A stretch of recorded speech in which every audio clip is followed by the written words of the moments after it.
When you have a disability, your life often moves faster than your body does. This is Zach Anner. He's a comedian, host, and writer, and he recently started doing tech reviews on YouTube. As someone with cerebral palsy, he's making these videos to show just how important tech can be for people with disabilities. But there are many people with disabilities who aren't able to use tech that many of us take for granted. I'm Abrar El-Hiti, and we'll be exploring just how accessible apps and modern technology really are, and what can be done to improve them.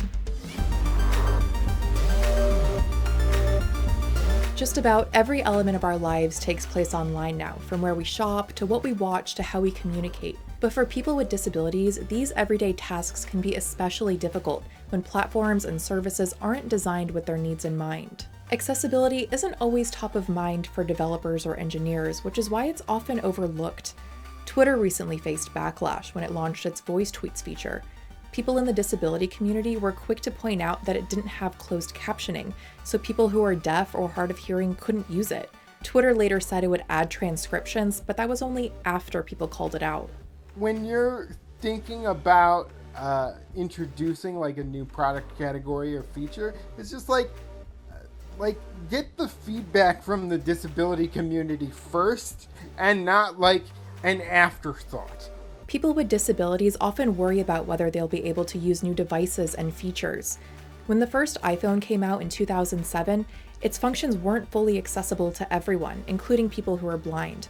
It wasn't until the iPhone 3GS came out 2 years later that Apple introduced VoiceOver, a screen reading technology that's part of iOS. Now people who are blind can more easily check their calendars, send emails, and follow maps.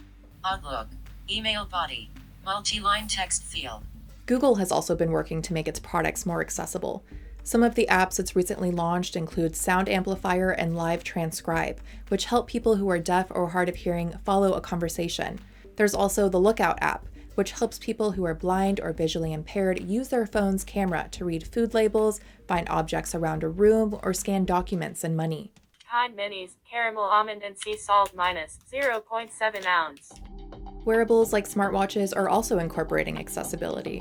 Google recently launched a feature called Sound Notifications, which alerts people with hearing loss about critical household sounds like dogs barking, appliances beeping, or water running. Still, many companies haven't put as much effort into making their products and services more inclusive. Overlooking accessible design from the start shuts millions of people out. To me, tech is the most exciting area because there's so much that you can do around accessibility to create universal access for people. Tatiana Lee is an actress, model, and activist with spina bifida, meaning her spine and spinal cord didn't form properly at birth. She says when she was born, the hospital and doctors asked her mom if she wanted to institutionalize her. Thankfully, her mom said no, but many other parents took that option. Where we need to get to is this idea of people with disabilities being a part of a social model. And the social model is there's nothing wrong with people with disabilities. The problem is the lack of accessibility and access that is a burden on the person with a disability to be able to fully live out their lives. Americans with disabilities are nearly 3 times as likely to never go online. They're also around 20% less likely to subscribe to home broadband and own a computer, smartphone, or tablet. A whopping 98% of US websites aren't fully accessible. And you may be thinking, if so many Americans are being left out, why haven't lawmakers tackled the issue? Well, it's a bit more complicated than just passing legislation. When the Americans with Disabilities Act was passed in 1990, it helped make physical spaces more accessible by requiring accommodations like wheelchair ramps and elevators. But it hasn't been as effective at making digital spaces more accessible. That's because so much has changed since the law was passed.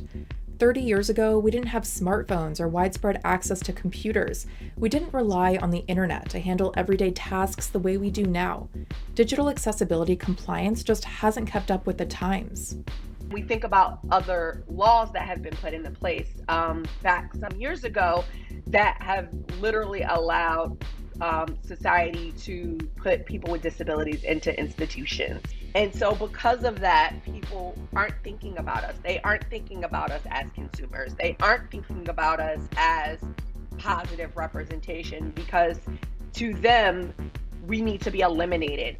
Web accessibility became a hot topic after Domino's Pizza asked the Supreme Court to review a case involving a blind customer. Guillermo Robles sued the restaurant in 2016 after he wasn't able to order a custom Domino's pizza online, even with screen reading technology. The appeals court in the Ninth Circuit sided with Robles, ruling the ADA does in fact apply to apps and websites of businesses with physical locations. The Supreme Court declined to hear the case in 2019, meaning the lower court's decision stands.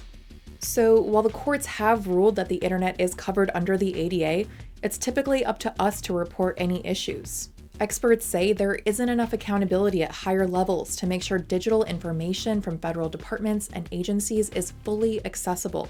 This includes information on important processes like voter registration or COVID-19 data. Accessibility challenges have also forced streaming apps like Netflix and Hulu to rethink how they show content. In 2016 and 2017, after being called out by the American Council of the Blind, Netflix and Hulu said they would add audio description so that blind and visually impaired people can better understand what's happening in a show or movie. Both companies also said they would make their sites and apps accessible through screen readers. Thankfully, more organizations are stepping up to promote digital accessibility. There's actually an entire event dedicated to this in May called Global Accessibility Awareness Day. Jennison Asuncion is GAD's co-founder. The purpose of GAD was really to get your everyday developer, designer, product manager to spend some part of that day thinking about, learning about, discussing all aspects of digital access and inclusion for the over 1 billion people with different disabilities or impairments. To celebrate Global Accessibility Awareness Day's 10th anniversary this year, the co-founders are launching the GAD Foundation, which includes a series of initiatives designed to incorporate accessibility into products and services. What we are doing and what we will do is create a platform for the average designer, developer to just go online and immediately connect with someone with a disability or impairment and just have that conversation. Hey, what do you do to use the internet? What do you do to use the mobile app? What assistive technology do you use? And just have that open conversation. The internet has also opened the door for people to share their thoughts, struggles, and experiences through blogs and social media, just like Zach does on YouTube. This shows just how important it is to make sure these platforms are fully accessible to everyone. What most people would consider a convenience becomes actually kind of life-changing for someone like me. It makes it so I can spend less time on logistics and more time just living my life. Thank you so much for watching. If you want to learn more about tech and accessibility, visit CNET.com, where we just kicked off this year's series of tech-enabled stories, linked in the description below. Also, be sure to like and subscribe to CNET for more on all things tech. And finally, follow me on Twitter at @alhiti_3. See you.